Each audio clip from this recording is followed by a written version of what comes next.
Amen. Hallelujah. Sunday school. Amen. Amen. These days it's no longer a song for me, but it's a prayer. Hallelujah. Amen. It's no longer a song, but it's a prayer. Hallelujah. Ngoba imvuselelo izalwa from kwinhliziyo that is hungry and thirsty for God. Hallelujah. Amen. There will never be a revival. Hallelujah. Where there's no hunger and that thirst for God. And now lemvuselelo mayenze njani mangcwele mayiqale kithi. Hallelujah. Mayiqale kini imvuselelo. Hallelujah. Now uma ngisakhuleka bangcwele under the thing le esi busy ngayo ukuthi pray for this local church to be a center of revival. Hallelujah. Amen. Now, when we look back, Uma Ubaba Kubengu, eqala i-Assemblies of God back to God. Hallelujah. Makaqala back to God bangcwele. Leli bandla liqalwe ngemvuselelo. Hallelujah. So meaning thina nemvuselelo siyinto eyodwa because leli bandla laqala ngani bazalwane laqalwa ngemvuselelo. Hallelujah. Amen. Now kunale celebration eyenziwayo kakhulu ke babala lokuqala kaBaba uBhengu Eastern Cape twice 8 years, but it's more than 8 years up to now in ministry. Hallelujah. When you look at the track record of his revivals, hallelujah, uyabona ukuthi bekuyimvuselelo esikamoya oyingcwele. Hallelujah. Now uBaba uBhengu akaqalanga i-Assemblies of God. Assemblies of God was there. Yaqala overseas kuhlangenwe eAzusa Street. Hallelujah. I think about 1909 now. Hallelujah. Uma kuhlangene yaqalekela amadays. Mara uma kuhlangenwe kulapho ama-Pentecostal churches aqala khona. So now uBaba uBhengu azange aqala Assemblies of God. Kodwa uma enza imvuselelo under back to God. Hallelujah. Now uma eshumayela abantu basindiswa ngobuningi. Hallelujah. Mabesindiswa ngobuningi athi sesindisiwe ke kuyelana emasontweni wenu. Babuyela abantu emasontweni bathi asikhoni ngoba lento sithola nakuwe ayiseka yikho lapha. Why? Because of bathi mabesindiswa kwimvuselelo baba ne-encounter nomoya oyingcwele. Hallelujah. Now kwamposa ukuthi akathole imali azozenza bazalwane azo-affiliate kulo. Hallelujah. Ngenxa yemvuselelo namandla ebekade zenza abantu bahluleka ukuyela endaweni zabo nisekhona bangcwele. So now, uma sikhuluma ngebandla lethu, sikhuluma ngebandla labazalwane lemvuselelo, ibandla ela-experience ibazalwane imvuselelo kamoya oyingcwele. Now, kunamagama leli bandla bebizwa ngawo, hallelujah, kuthiwa kukamphilisi. To a point ukuthi uma uya Eastern Cape dala uthi ufuna Assemblies of God bebengeke bakutshele kodwa mawuthi ufuna kaMphilisi bebenjani bebekhomba. Why? Because the church experienced imvuselelo yakamoya ingcwele to a point whereby bonke abagulayo, hallelujah, uma bengena kweyiphi local church bebefika baphile. Now, when we are praying for this revival, we are not praying for a strange thing, Barcelona.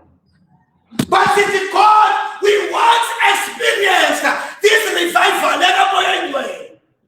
May it be restored back to us. Hallelujah. See, God, we do not revive us again. Now, one of the things, as mentioned, he believed I call it in the public space, but it call in your secret space. That's where we need to experience in Barcelona. Hallelujah. Emthandazweni. Ngoba yonke into iqala kwikhosomo lakho lomkhuleko. But when it is my prayer, to develop this hunger for this revival.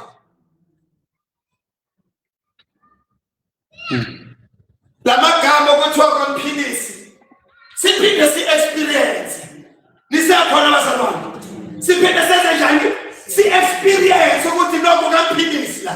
Siyaphila emoyeni, siyaphila engqondweni, siyaphila enyameni. Hallelujah. Now, namhlanje ngicela sifundeni uZakhariya chapter 4 verse 6, noZenzo chapter 1 verse 8.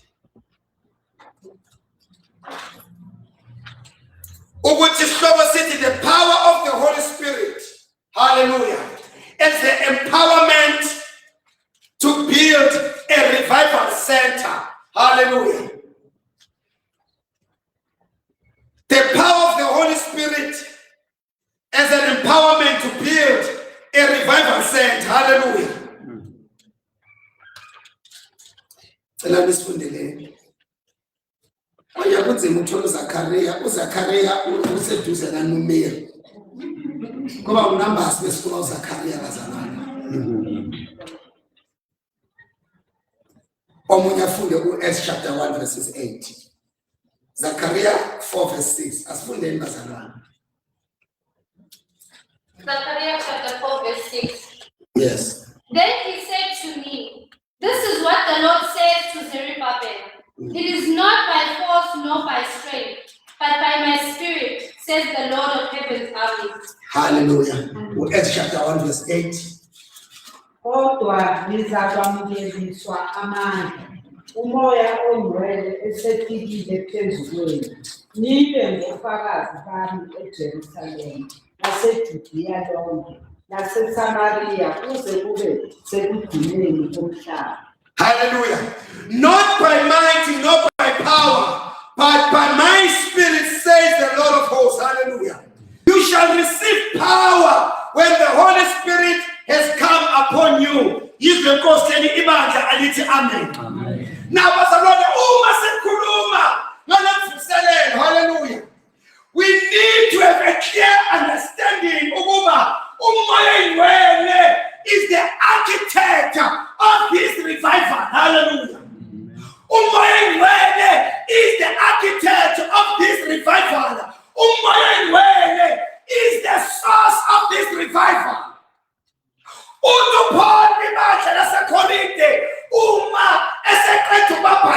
Hallelujah. May the grace of our Lord Jesus Christ, the love of God,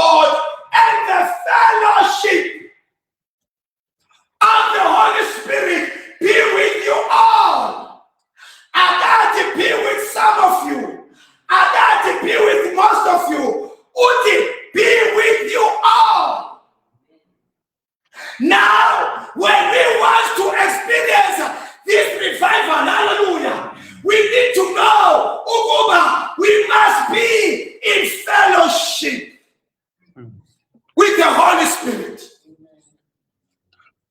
Because umoya is the source of this revival. Hallelujah. So now, a revival, Barcelona, is not a problem yebantu. Njengoba sifuna nge revival, kuthiwa iBarcelona, iproblem yani, iproblem yebantu. Hallelujah. But in revival, it is the work of the Holy Spirit to play over. Amen. In revival, it is the work of the Holy Spirit in that particular church. Hallelujah. Amhlambe kungathiwa umfundisi usibani esimemile wezimvuselela amamilodi. Hallelujah. No revival asayo umuntu bazalwane. God angasebenzisa bani umuntu moyingcwele angasebenzisa umuntu. Hallelujah. Kodwa above all umoyingcwele is the source of this revival. We need to be in fellowship with him. We need to have a personal fellowship and relationship with him.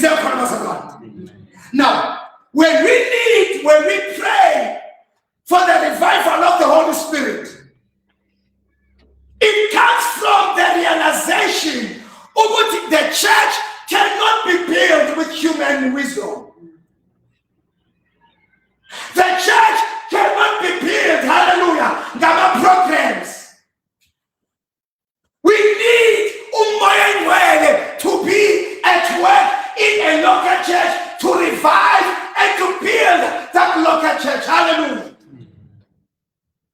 Because kuba ingozi to trust our programs in building the church more than trusting by Barcelona, umoya oyingcwele ngisekhona Barcelona.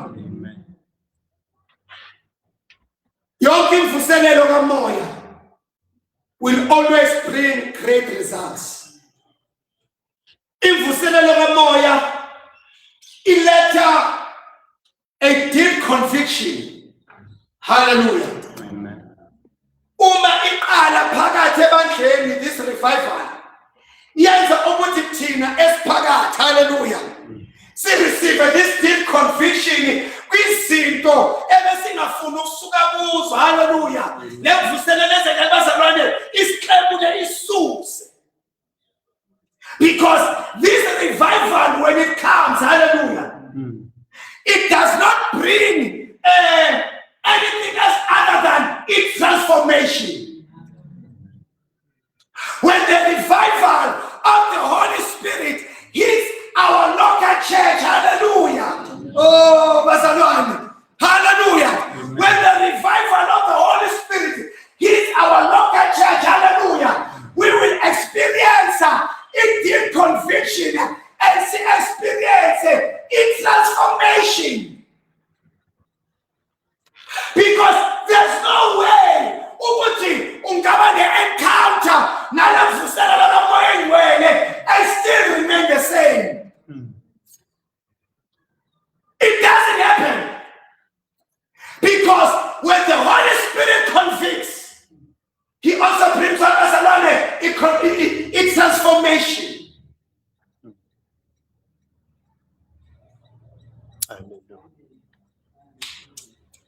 Amen. Amen. Yasibonile kunzima ukushumayezana sifuna ukushintshana. Hallelujah. Nangizwa ukushumayezana sifuna ukwenza njani? Kuthi ngizobashumayeza ufuna ukwenza njani? Ufuna ubashintshe. Hallelujah. I'm telling you, that's a futile exercise. Ngoba umuntu ushintsha ubani? Umoya oyingcwele. Now, when we want to see deep conviction in our local church, when we want to see true transformation, hallelujah, masisuke ekuzethembeni thina siyekuba bazalwane siyakumoya oyingcwele.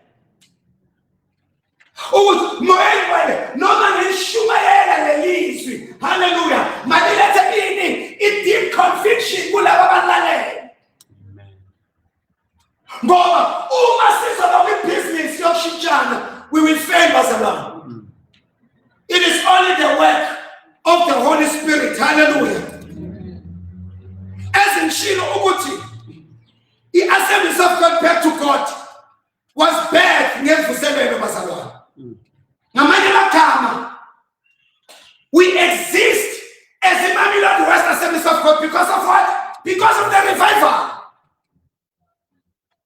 That started, by the way, a revival, when it hits the local church, ayipheleli la, iphumela nakuphi bazalwane, naphandle yona ndiphefumulo.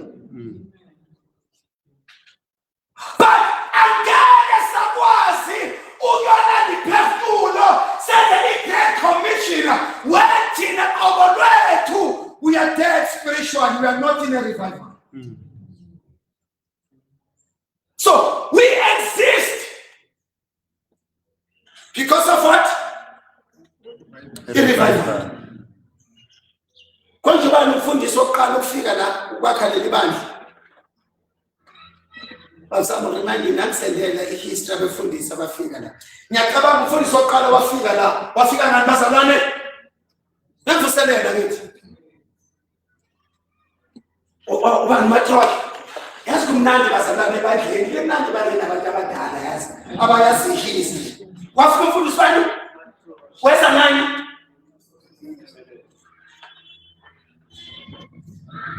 Chelo makeba ithi lana bafuna umfundisi matrosh wesa ngevusela. Amen. Never bazalwane. Nomfuna sibone le. Now, you look at the revival.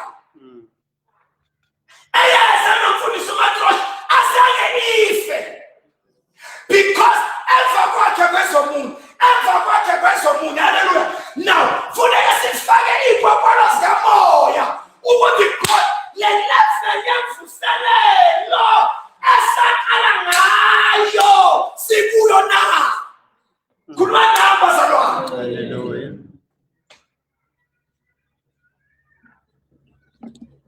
Or have you become a local church in Jeddah okay, and be okay with that? System infuselelo. And ito noma infuselelo akusitemile bazalwane. It's a movement. Hallelujah. Now we need to catch lo moya wemfuselelo. Sithi kodwa ngeke uphinde usivuselele futhi na. Moyeni wena angeke uphinde wenze njani? Usivuselele futhi na. Ngoba leli bandla lize libe khona iMamelodi West Assemblies of God.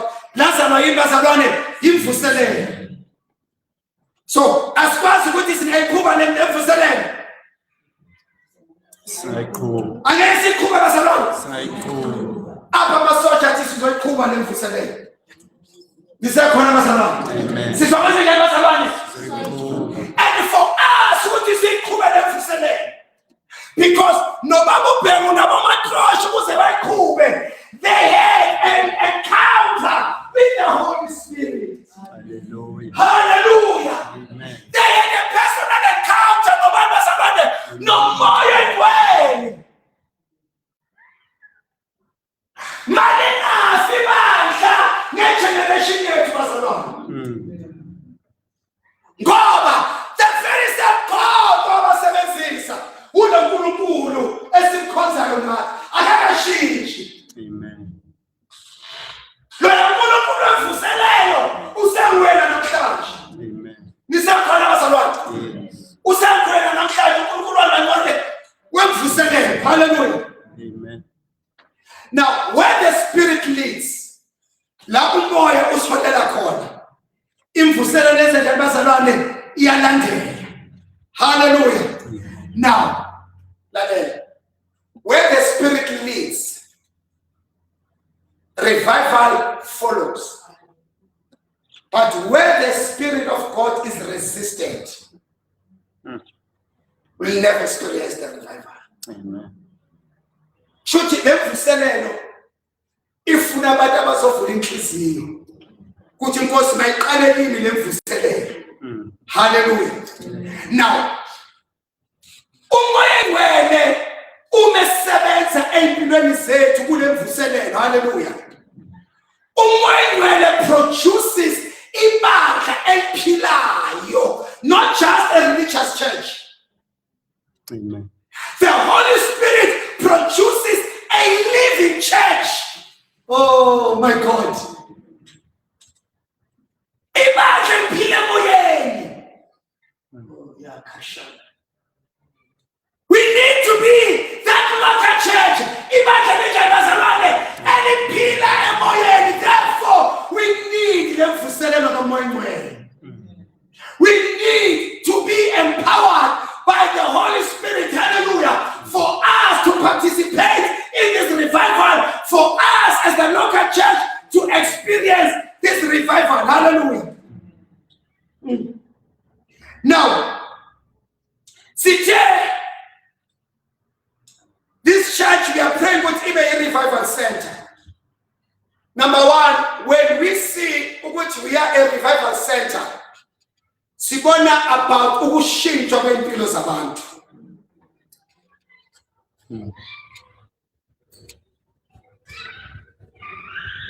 Banqwele angazi namhlanje ngikhumbula bakubheka lasi. Because as I was meditating, bazalwane yangihle impilo kabakubheka abantu. That man walked with God. He walked with God. Hallelujah. Amen. So, nathi asibe bandla eliphila.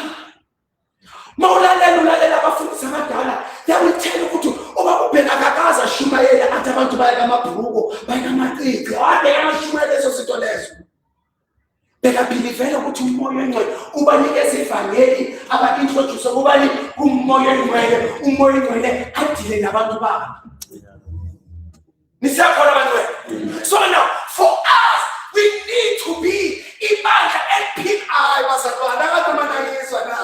Asibeni ibandla elinjani eliphilayo emoyeni.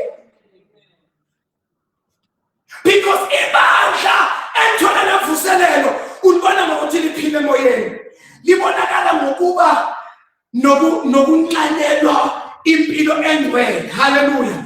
Libonakala ngokuba nepassion yomthandazo. Hallelujah. And lelo bandla li-experience signs and wonders and miracles, deliverance, breakthroughs, answered prayers. Nisakhona bazalwane, because ibandla eliphilayo liphiliswa abantu bagcwele umoya oyingcwele. Nisakhona bazalwane.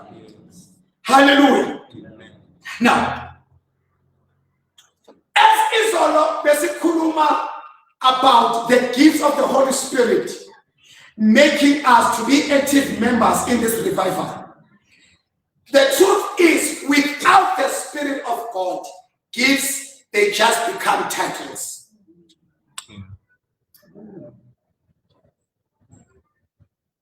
Mfundisi said title. Apostle said title. So what makes this gift to be effective? Hallelujah. Now, this Assemblies of God is not built on personalities, but on the power of the Holy Spirit. Amen.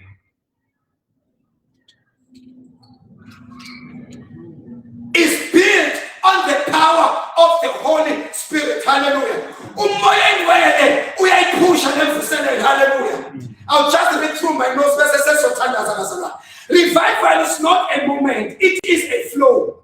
Fire must be fed. The Spirit responds to prayer, responds to fasting, obedience, and unity. Hallelujah.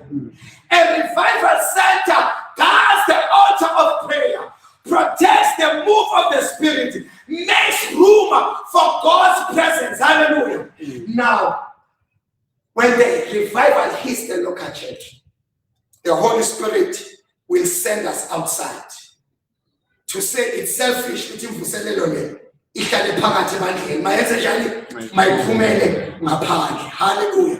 Now, hallelujah. Good to God we pray. May I be empowered by the Holy Spirit for me to partake in this revival. Without you, Holy Spirit, the ennayo will just become useless. Moya will empower me. Before Holy Spirit, empower me for me to partake in this revival. Anoint me. Use me. Ngenze ithulusi lakho moya ngcwele. Lokwakha kulemvuselelo. Number 2, moya ngcwele, be at work in our local church. Empower this local church to be a center of revival. Basically, moya ngcwele, we depend upon the power from above. We need your Holy Spirit. We need to be in fellowship with you, Holy Spirit, for us to experience this great revival. Hallelujah. As Paramesi Kabelileni, then Master Sizowenza, these prophetic prayer points after we've prayed. As Sumen Kabelileni, Nomunye, Atati Konala, Kepu, 10 minutes. Hallelujah. So, Kebesi Yakubega Basalwadi, as I've mentioned, what is it that you are praying for? Hallelujah. May we be empowered by the Holy Spirit. Hallelujah. May the Holy Spirit ascends amathulusi kulemvuselelo kamoya ngegama kaKristu Jesu. We can worship the Lord. Sihlakazeke bese siyathandaza sonke bantu. Kanye nawe, Kosi ya kanye nawe, Kosi ya mantia be mantia bi Israel.